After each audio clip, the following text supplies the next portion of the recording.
I know you've seen the title of the video, but if you are someone who does support the Workers' Party of Britain, um, and you disagree with me on what I'm about to say or anything like that, know that I do have an open door policy on this channel. And if you would like to come and speak to me, hey, get in contact. I would love to maybe have a brief exchange of ideas with you. After all, you are apparently a free speech party, just not speech that you disagree with,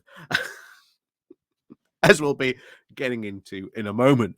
But before we get into everything else, recently Sheffield for Europe posted a brief clip of the hustings that took place in their constituency. And of course, the Workers' Party candidate there had out of nowhere, and I don't know if this was the same throughout the rest of this hustings, but if you were there at that Sheffield hustings, please do let me know. But their candidate out of nowhere comes out and says that Ukraine was responsible for blowing up Nord Stream 2 with the help of the US.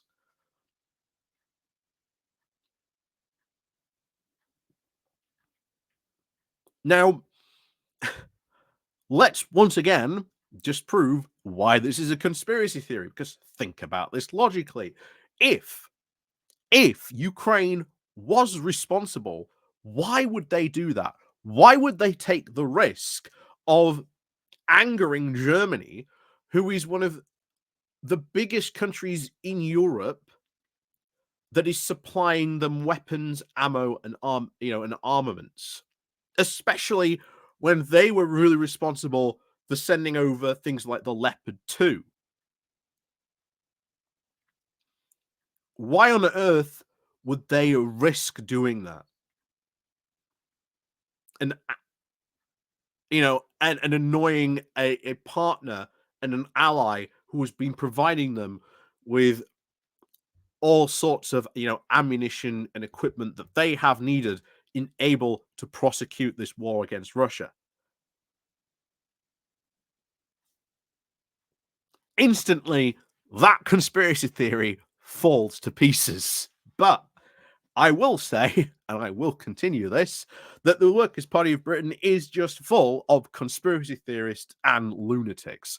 That, ladies and gentlemen, is an absolute fact. And we're going to show you by reading a piece from their own manifesto, and have a brief discussion. Again, if you are a candidate from the Workers' Party of Britain, do feel free, share this with some candidates in the local area. I would love to have them on to discuss their little manifesto promise to have a referendum on NATO. Yes, you did hear that right. But before we get reading into this lunacy, please do remember to click on the like, share, and subscribe button. And of course, down below, there are links to my Patreon page, the Buy Me Coffee link, the YouTube thank you button, and of course, as always, there's the Pony Club down below as well. So, this is the Workers' Party of Britain manifesto.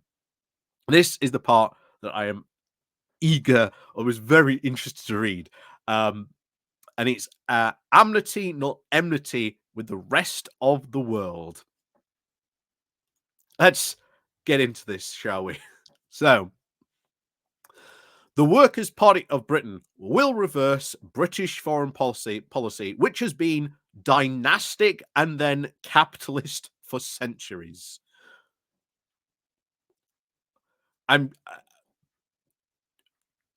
don't think you have to go back to the Middle Ages to reverse British dynastical foreign policy, but there you go. I would more expect you to be really concentrating on the here and now and wondering what's going to be in Britain's best interest in the future, especially when it comes to its relations with other countries. That's what I would probably expect, maybe a section about foreign policy from a party that wants to be in power, uh, and constantly talks and has a very specific section in their manifesto about how they intend to take control and hold power. But there you go. So it continues. This is not a matter of simplistic slogans about, quote, ethical foreign policy that inevitably ends up with us either bombing or supporting the bombing of innocents in defense of so-called liberal and democratic values. Depends why you are doing that bombing. Of course, I can almost instantly know in the comments, I'm predicting this, someone will bring up, oh, bombing of, you know, Kosovo war. Really? So we should have just stood back and let some of the genocides happen there? I don't think so, because their rhetoric here is incredibly confusing. But there you go. I did say, conspiracy theorists and lunatics, and you're about to see the sheer lunacy break forth here. So, most of this is just to cover for the profits of bankers and arms dealers. That's not bizarrely anti-Semitic, is it? I do get a lot of anti-Semitism there, Oh, all these bankers profiting from war. Hmm. Hmm. Anyway, foreign policy should be about doing the right thing in the interests of ordinary British people and their counterparts across the world. Again, talking about the whole, uh, workers of the world unite, etc. But just because you adopt socialist wording doesn't mean I think you are necessarily doing the right thing. So, we are unashamedly anti imperialist. Excellent. Anti imperialist. So that means you should be directly against what Russia is doing. But of course, as we'll find out a bit, that's not the case. We are a friend to all and an enemy to none who do not threaten us. Well, Russia's threatened us with nuclear weapons. They've also threatened to set off a nuclear torpedo in the North Sea. They've threatened us many times. So I'm guessing then we should be against Russia, right? If that is your stance, that if you are, we are enemy to none who do not threaten us, but Russia has threatened us. So are they our enemy? We are not pacifist, but we do oppose all war that is not defensive in purpose. So again, you should be supporting Ukraine. We deplore all forms of racist discourse, but especially at this moment in history, an ignorant Islamophobia, as well as the whipping up of hysterical Sino and Russia-phobia.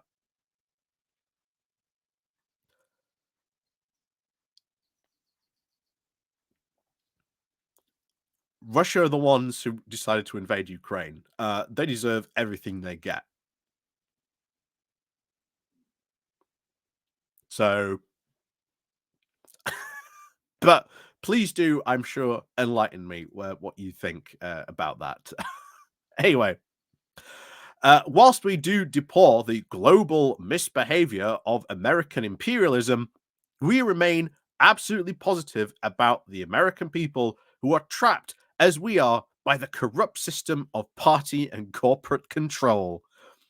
Really, how about the Russian people who are trapped by a very brutal, almost autocratic dictatorship at this point? That decided to pursue its own, imperialist adventures. There you go. I wonder what they would say. Do they think that Chechnya or Dagestan should be, free as well? I'm sure. I'm sure Galloway and his fellow cohorts there would love to see these parts of Russia that would want to be, independent, sort of, finally claim their own democratic freedom. Right? Anyway, we will now undertake a thorough review of our defense and foreign policy, whilst definitely reorientating Britain away from Washington, especially while we are placed at at constant confrontation with the enemies of US corporate interests. That's, again, basically America bad. That's how you sum up this. America bad. Um, we are the indomitable enemies of profit-seeking international military-industrial interests with a stake in war. You mean arms companies make money during war? That's like that's like below, I would say, college level intelligence of understanding of war. But there you go. We will become independent trading partners, developing friendly relations with BRICS, the rising powers of the world, who are now building a new multipolar world. BRICS, really.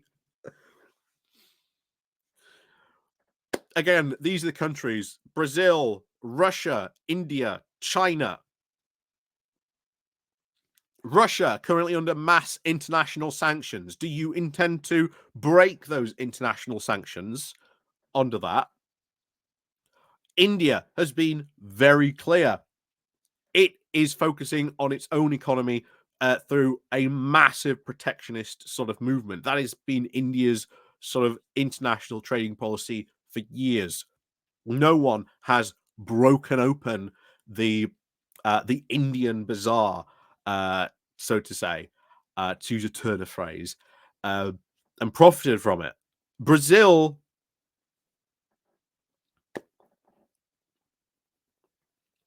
isn't really that sort of open to BRICS. It's very much on the fence, but there you go. And then, of course, China.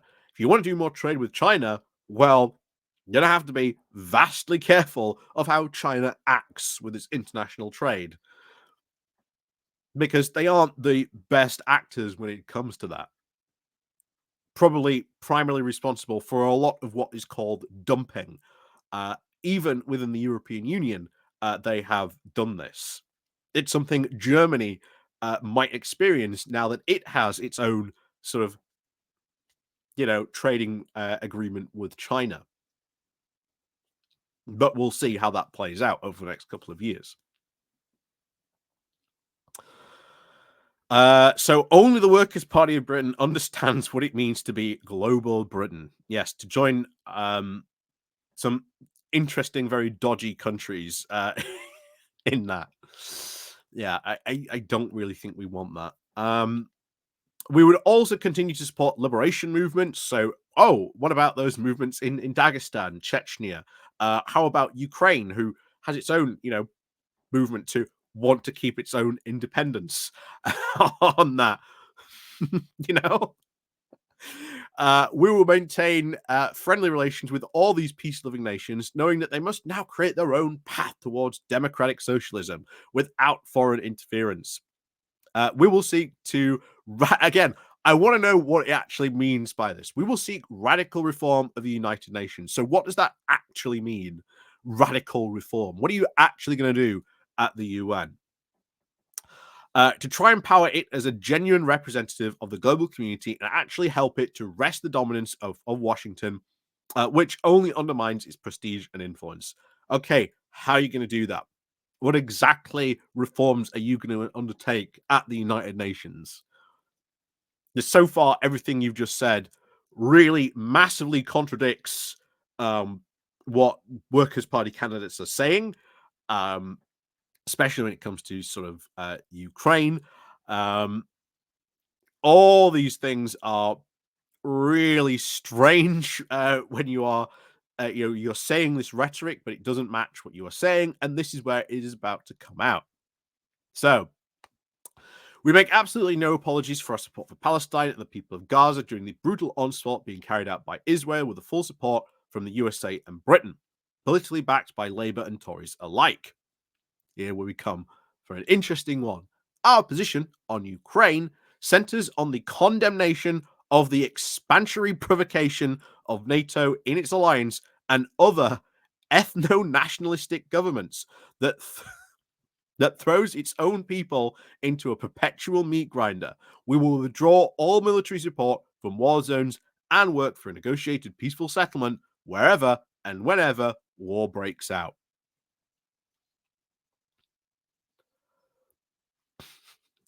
Really? How about what's the casualty rate in Russia? What's the Russian casualty rate? Although we don't know what the true Russian casualty rate, but we can speculate it. Um, it's hundreds of thousands they are in. They have lost more people in 3 years than the Soviet Union did in almost 10 years in Afghanistan. Their losses are staggering.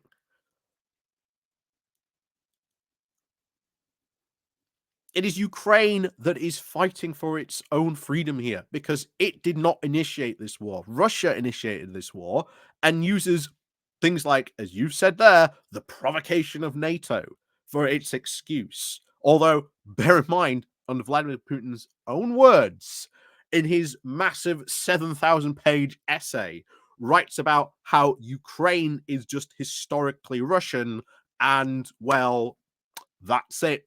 Too bad, so sad.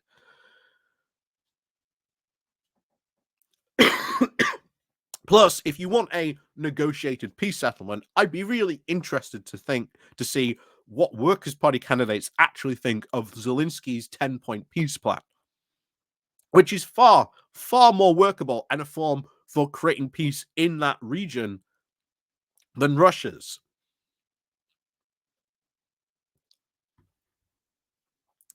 But they also, as they said, go on to have a NATO referendum. So this is it. Yeah. Calling for a referendum on membership of NATO.